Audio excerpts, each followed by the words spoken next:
I moved into a new apartment, but there's something wrong with the walls. I can hear someone whispering my name, someone who shouldn't exist.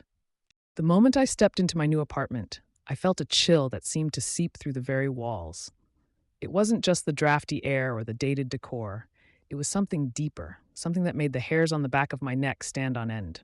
I dismissed it as the jitters of moving into a new place. But that night, as I lay in bed, I heard it. A whisper, soft and insistent, threading through the cracks in the plaster. Oliver. The voice was faint, almost drowned by the hum of the city outside. I sat up, heart pounding, and scanned the room. Shadows danced across the walls, but there was no one there. I told myself it was just the wind, or maybe a neighbor's television, and tried to sleep. The whispers grew louder over the next few nights, each time calling my name with a familiarity that made my skin crawl. I pressed my ear against the walls, trying to pinpoint the source, but the voice seemed to come from everywhere and nowhere. It was as if the apartment itself was alive, its very structure breathing out my name in a ghostly chant. Desperate for answers, I spoke to the building's superintendent, a grizzled old man who seemed to know more than he let on.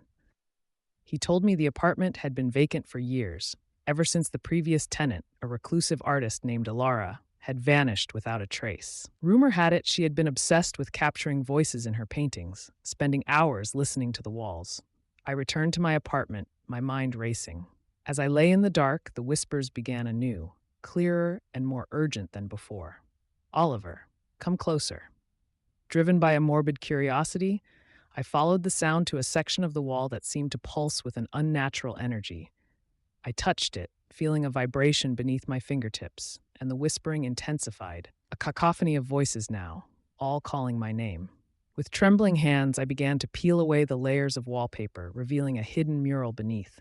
It was a swirling mass of faces, each one twisted in agony, their mouths open in silent screams. In the center, a pair of eyes stared back at me, so lifelike they seemed to blink. The whispers crescendoed, a symphony of despair that threatened to drown me. I stumbled back, horrified, as the eyes in the mural followed my every move. I realized then that Alara had not vanished. She had become part of her art, her essence trapped within the walls, reaching out to anyone who dared to listen.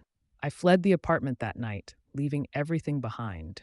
But even now, as I sit in the safety of a new home, I can still hear it, a whisper on the edge of hearing, calling my name from somewhere deep within the walls. Like the video and subscribe for daily videos.